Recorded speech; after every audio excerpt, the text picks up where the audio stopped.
Classical view of employment, मतलब classical theory एक तरह से कह सकते हैं आप इसे। क्लासिकल थिंकर्स कौन थे? शुरुआत में सबसे पहले मैक्रो इकोनॉमिक्स की व्यू रखने वाले में से कुछ थे, जैसे कि एडम स्मिथ हो गया, डेविड रिकार्डो हो गया, और इनमें सबसे महान जेबी सेन। इन्होंने क्या कहा? इन्होंने कहा कि फुल एम्प्लॉयमेंट एक नॉर्मल सिचुएशन है और अनएम्प्लॉयमेंट कभी कभार ही होती है। इन्होंने कहा कि मार्केट सिस्टम होना चाहिए जिसमें गवर्नमेंट का कोई रोल ना हो। इन्होंने कहा कि अगर गवर्नमेंट होगी तो इनस्टेबल सिस्टम होगा, इंस्टेबिलिटी आएगी सिस्टम में, वो इंटरवीन करेंगी। मार्केट फोर्सेस होने चाहिए जहाँ पे डिमांड और सप्लाई अपने आप ही इंटरसेक्ट करेंगी और इक्विलिब्रियम प्राइस डिटरमाइन होगा। यहाँ पे फुल एम्प्लॉयमेंट हमेशा रहेगा क्योंकि डिमांड सप्लाई जहाँ पे इंटरसेक्ट करेंगी वो एक स्टेबल इक्विलिब्रियम होता है। प्रॉफिट मैक्सिमाइजेशन एक इनका गोल रहेगा, तो यहाँ पे फुल्ली यूज होगा, ऑप्टिमाइज यूज होगा, कोई वेस्टेज ऑफ रिसोर्सेज नहीं होगी। फुल एम्प्लॉयमेंट यहाँ पे नॉर्मल सिचुएशन है। अगर कोई डिसइक्विलिब्रियम होगा भी तो वो ऑटोमेटिकली ही करेक्ट हो जाएगा क्योंकि डिमांड सप्लाई अपने आप करेक्ट कर लेती हैं मार्केट मैकेनिज्म से। यहाँ पे एग्रीगेट सप्लाई परफेक्टली इलास्टिक है क्योंकि एक हद के बाद आउटपुट आगे नहीं बढ़ सकता। देखते हैं एएस कैसा होता है क्लासिकल थ्योरी में। यहाँ पे आप देख सकते हैं कि क्लासिकल पूरा परफेक्टली इलास्टिक है। यहाँ पर आप देख सकते हैं, यहाँ पे आउटपुट आपका OY है। OY से ज़्यादा आउटपुट नहीं हो सकता। ये Y स्टार का मतलब होता है फुल एम्प्लॉयमेंट, मतलब स्टार मतलब बेस्ट, इससे आगे आप नहीं बढ़ सकते चाहे प्राइस बढ़े या घटे, लेकिन आउटपुट फिक्स्ड है। ये जनरल प्राइस है, मतलब ओवरऑल प्राइस, और ये आपका आउटपुट है। ये क्लासिकल व्यू था। अगर यहाँ पे कोई अनएम्प्लॉयमेंट होगी भी तो वो टेम्परेरी रहेगी, ये क्लासिकल का मानना था। डिमांड सप्लाई फुल एम्प्लॉयमेंट अपने आप ही रिस्टोर करते हैं, इसीलिए अनएम्प्लॉयमेंट भी यहाँ पे सेल्फ करेक्टिंग मैकेनिज्म बन जाती है। तो ये इनके अजम्पशंस थे क्लासिकल थिंकर्स के। अब हम देखते हैं कि क्लासिकल थिंकर्स की सोच क्या थी, जिसमें सबसे महान सोच थे जेबी सेन। जेबी सेन की जो सोच थी वो थी सप्लाई क्रिएट्स ऑन डिमांड, मतलब सप्लाई होगी तो डिमांड भी अपने आप आ जाएगी। उदाहरण के तौर पे अगर मैं जैसे लैपटॉप के सामने बैठा हूँ तो अगर लैपटॉप मार्केट में सप्लाई हो रहे हैं तो उतने ही खरीदार भी आ जाएंगे, ऐसा कहा गया। अब देखते हैं कि ये करेक्ट था या नहीं था, आगे देखेंगे वो तो, लेकिन ये क्लासिकल थिंकर की सोच थी और ये इंट्रोड्यूस किया जेबी सेन ने, जिसे बाकियों ने भी माना। इन्होंने कहा कि जितनी भी सप्लाई होगी उसकी इक्विवेलेंट डिमांड आ जाएगी, इसीलिए ना ही ओवर प्रोड्यूस होगा ना ही अंडर प्रोड्यूस होगा। हो सकता है किसी एक की डिमांड ज़्यादा हो, किसी एक की डिमांड कम हो, लेकिन मैक्रो लेवल पे, पूरा इंडिया के लेवल पर अगर हम देखें तो एग्रीगेट डिमांड एग्रीगेट सप्लाई की इक्वल होनी चाहिए, ये इन्होंने बताया। इन्होंने पूरा फोकस सप्लाई पे रखा, इसीलिए क्लासिकल को कहा जाता है कि इनकी इकोनॉमी पूरी की पूरी सप्लाई पे ही बेस्ड है, तो इन्होंने फोकस सप्लाई साइड पे ज़्यादा किया। देखते हैं वो ठीक था या नहीं था। इसे एक एग्जांपल समझते हैं कि क्लासिकल ने कैसे प्रूव किया कि सप्लाई क्रिएट्स ऑन डिमांड। मान लीजिए कि एक इकोनॉमी सोचती है कि 10,000 करोड़ की गुड्स को सप्लाई करेगी एक साल में। कैसे करेगी? प्रोड्यूस करना पड़ेगा, प्रोडक्शन अपने आप को होता नहीं है, तो प्रोडक्शन करने के लिए फैक्टर प्रोडक्शन चाहिए होंगे। फैक्टर प्रोडक्शन हम जानते हैं क्या होते हैं, लैंड, लेबर, कैपिटल और एंटरप्रेन्योरशिप। मतलब जितने भी फैक्टर होते हैं हम इन 4 हेड में बांट सकते हैं। वैसे होते तो काफ़ी भी आप इसके सब हेड बना सकते हैं, लेकिन इन 4 मेन सब हेड को हम आगे चलते हैं। तो इनकी हेल्प से प्रोडक्शन होगा। ये फैक्टर फ्री ऑफ कॉस्ट में नहीं आते, इनके लिए पेमेंट करनी पड़ेगी, जिससे फैक्टर इनकम जनरेट होगा। तो अगर जितना प्रोडक्शन कर रहे हैं तो उतना ही इक्वलेंट इकोनॉमी में फैक्टर इनकम भी जनरेट होना चाहिए। तो इससे फैक्टर इनकम आया। फैक्टर इनकम आया तो इनकम से आप डिमांड करोगे। फैक्टर इनकम कैसे हो सकता है? आप देख सकते हैं rent, wages, interest and profit. इसके भी बहुत सारे रूप हो सकते हैं, लेकिन हम 4 मेन हेड को में बांट रहे हैं फैक्टर इनकम को। इसके और सब हेड हो सकते हैं जिसमें सैलरी भी आ सकता है एंड सो ऑन। बट ये 4 मेन हेड है। ये फैक्टर इनकम डिमांड भी क्रिएट करेंगे। ये डिमांड होगी सेम, क्योंकि इतनी इनकम है तो इतनी डिमांड भी होनी चाहिए, और उसी से जब डिमांड आई तो इतनी सप्लाई मैच हो गई। तो आप देख सकते हैं मैं कर्जर लेके आ रहा हूँ यहाँ पर कि जितना भी डिमांड हमने किया उतना ही सप्लाई था, मतलब जितना सप्लाई है उतना डिमांड। तो सप्लाई किया, प्रोडक्शन हुआ तो पैसे जनरेट होंगे, पैसे दिए जाएंगे फैक्टर प्रोडक्शन को, उसी फैक्टर प्रोडक्शन को इनकम उसी पे ही खर्च करेंगे और उतना ही मैच होगा। ये सिस्टम बहुत ही अच्छा सिस्टम था, लेकिन इसमें एक कमी है। आप सोचिए इसमें क्या कमी है, क्योंकि मॉडल अच्छा तो है लेकिन ये फेल हो गया था। 1930 में ये मॉडल फेल हो गया। हम आगे देखेंगे क्यों फेल हुआ, लेकिन आप सोचिए ये सिस्टम में क्या लूप होल है, थोड़ा सोचिए। आपने शायद सोच लिया होगा, इसका सही जवाब है सेविंग। यहाँ पे ये क्लासिकल थिंकर्स सेविंग का रोल को समझ नहीं पाए या बिहेवियर नहीं समझ पाए लोगों का।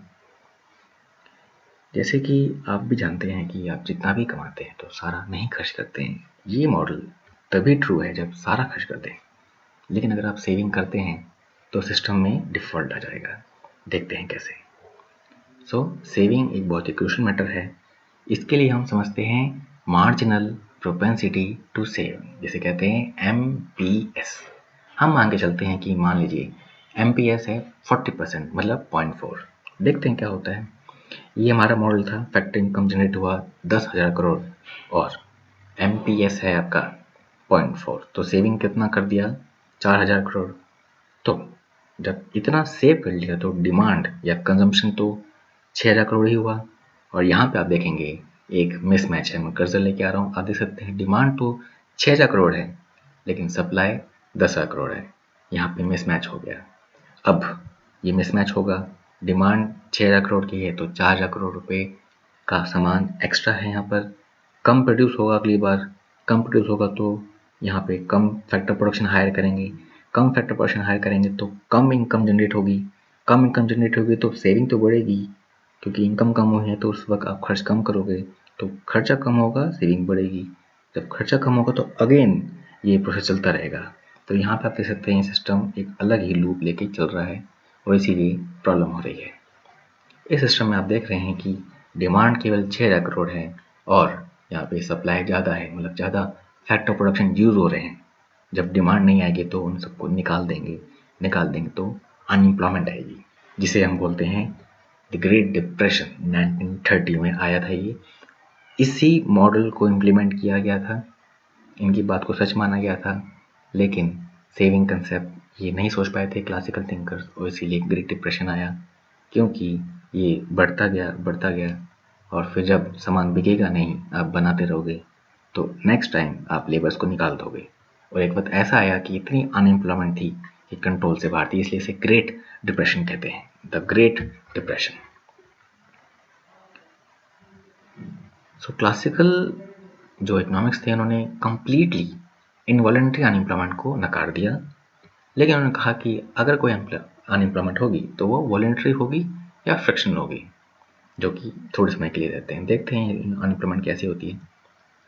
इनवॉलंटरी अनएम्प्लॉयमेंट क्या होती है? It's a situation in which all those who are working और who are willing and able to work at the existing wage rate do not get the work. मतलब जो भी काम करना चाहते हैं उन्हें काम नहीं मिल पाता है, वो होता है इनवॉलंटरी। मतलब जिसमें आप अपनी इच्छा से घर नहीं बैठे हैं, आपको काम नहीं मिल पा रहा है, इसलिए आप अनएम्प्लॉयड है।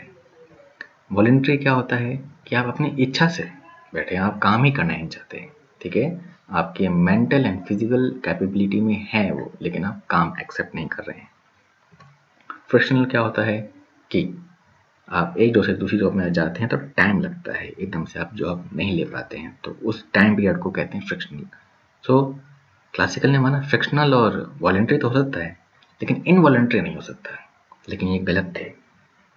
इनवॉलेंटरी अनएम्प्लॉयमेंट बहुत बढ़ गया था द ग्रेट डिप्रेशन में। क्लासिकल इसका जवाब नहीं दे पाए और इसलिए क्लासिकल थ्योरी फेल हो गई यहाँ पर। आगे बढ़ते हैं। इसके बाद आया कीन्स थ्योरी। तो क्लासिकल थ्योरी का आप लिमिटेशन देख चुके हैं, अब हम आएंगे कीन्सियन थ्योरी का। ये कीन्सियन थ्योरी का सिर्फ एक बेसिक इंट्रोडक्शन है। आपके कोर्स में जो सिलेबस है कीन्स का वो बहुत हाई है, तो थोड़ा सा ब्रीफ यहाँ पे दिया है। क्लासिकल तो मैंने कराया दिया था और एक ब्रीफ इंट्रोडक्शन भी दिया था क्लासिकल का। कीन्सियन थ्योरी, सो कीन्सियन थ्योरी, यहाँ पे कीन्स एक नाम है और कीन्सियन एक स्कूल ऑफ थॉट भी है। तो इन्होंने कहा कि ग्रेट डिप्रेशन जो आया 1929-30 के आसपास, उससे बहुत डिप्रेशन आया। सो डिप्रेशन आया तो काफ़ी अनएम्प्लॉयमेंट भी आया, प्राइस गिर रहे थे, इन्वेस्टमेंट नहीं हो रही थी, अनएम्प्लॉयमेंट बहुत बढ़ रही थी। उन्होंने कहा कि क्लासिकल के व्यूज़ काम नहीं आ रहे हैं यहाँ पर। तो क्योंकि अनएम्प्लॉयमेंट रही और बहुत लंबे समय तक रही, द ग्रेट डिप्रेशन से उभरने में बहुत समय लग गया। तो उन्होंने अपनी एक नई थ्योरी दी। उन्होंने अपनी खुद एक बुक लिखी, the general theory of employment, interest and money, जिसमें उन्होंने कहा कि गवर्नमेंट को आना ही चाहिए, क्योंकि ऐसे सिस्टम में गवर्नमेंट ही ठीक कर सकती है और गवर्नमेंट को वक्त वक्त पे आते रहना चाहिए। उन्होंने कहा कि गवर्नमेंट इंटरवेंशन जरूरी होता है ताकि नई अपॉर्चुनिटीज आ सके एम्प्लॉयमेंट की, अंडर एम्प्लॉयमेंट करेक्ट हो सके, गवर्नमेंट ही करेक्ट कर सकती है, नई इन्वेस्टमेंट अपॉर्चुनिटीज आए, ये उन्होंने स्ट्रेस किया। उन्होंने कहा कि एग्रीगेट सप्लाई परफेक्टली इलास्टिक नहीं, इलास्टिक होनी चाहिए, ठीक है, क्योंकि इकोनॉमी स्टार्टिंग में अंडर एम्प्लॉयड ही होगी, तभी वो एम्प्लॉयड की तरफ बढ़ेगी। देख सकते हैं इनकी जो सप्लाई है, यहाँ पे मैं कर्सर लेके आ रहा हूँ, यहाँ पे आप देख सकते हैं प्राइस फिक्स है, आउटपुट कुछ भी हो सकता है, आउटपुट की कोई लिमिट नहीं है। प्राइस फिक्स है यहाँ पे, लेकिन आउटपुट कुछ भी हो सकता है, रेंज दे रखा है, क्योंकि आप अंडर एम्प्लॉयड है तो आपके पास पोटेंशियल आगे बढ़ने का। वेयर क्लासिकल मान रहे थे कि एक फुल पोटेंशियल पे आप पहले से ही हो, जो कि काफ़ी अनरियलिस्टिक है। यहाँ पे देख सकते हैं आउटपुट y1 भी हो सकता है, y2 भी हो सकता है, y3 भी हो सकता है, या कुछ भी हो सकता है, क्योंकि पोटेंशियल है आगे बढ़ने का। क्लासिकल ने माना था कि पहले से फिक्स्ड है, चाहे प्राइस P हो या P1 हो या P2 हो, कुछ फर्क नहीं पड़ता, आउटपुट कांस्टेंट ही रहेगा। लेकिन यहाँ पे आप देख सकते हैं कि कीन्स ने माना कि आउटपुट वेरी कर सकता है। जब पोटेंशियल होगा आगे बढ़ने का, तभी नई नई पॉलिसी बनाई जा सकती है और इकोनॉमी एक्टिव रहेगी। वेयर अगर पहले ही आप मान लेंगे कि आप फुल से आगे नहीं बढ़ सकते, तो काफ़ी इकोनॉमी स्टैटिक बन जाएगी, मतलब डायनामिक नहीं रहेगी, कुछ काम करने की ज़रूरत ही नहीं है कि फुल एम्प्लॉयमेंट अगर आ ही जाएगी तो। लेकिन यहाँ पे कीन्स ने बताया कि गवर्नमेंट को एक्टिवली पार्ट लेते रहना चाहिए ताकि फुल एम्प्लॉयमेंट की तरफ इकोनॉमी बढ़ सके। ये हम कर चुके हैं।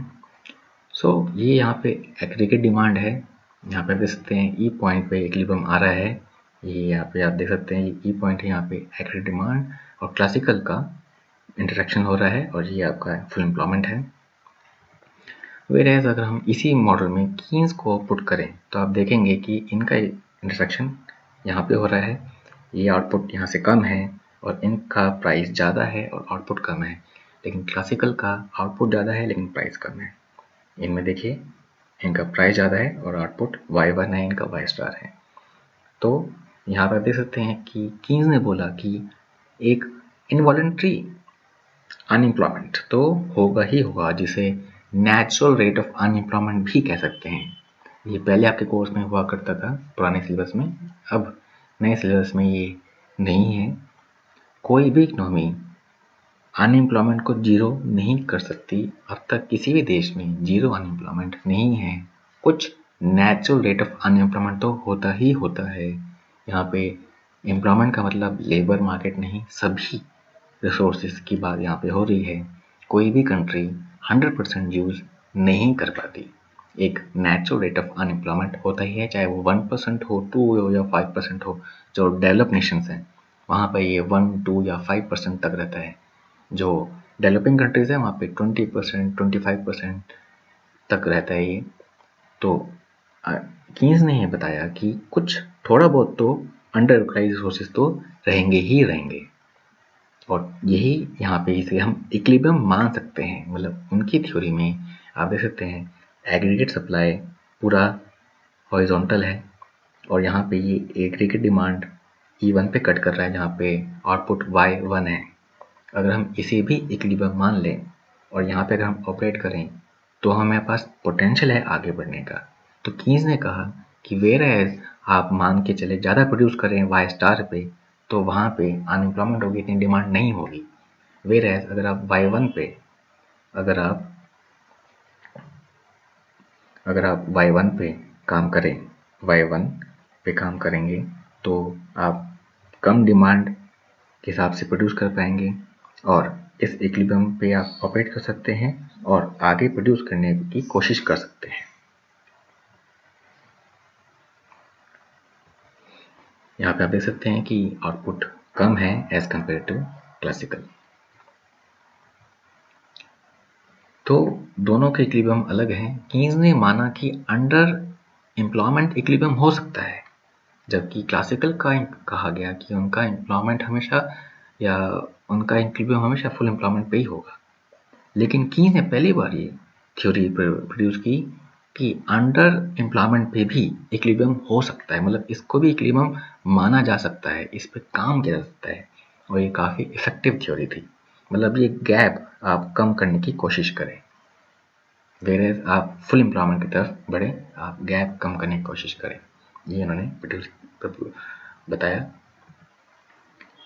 उन्होंने जो कीन्स ने सप्लाई साइड की बजाय डिमांड साइड पर ज़्यादा फोकस किया, डिमांड साइड इकोनॉमिक्स पे।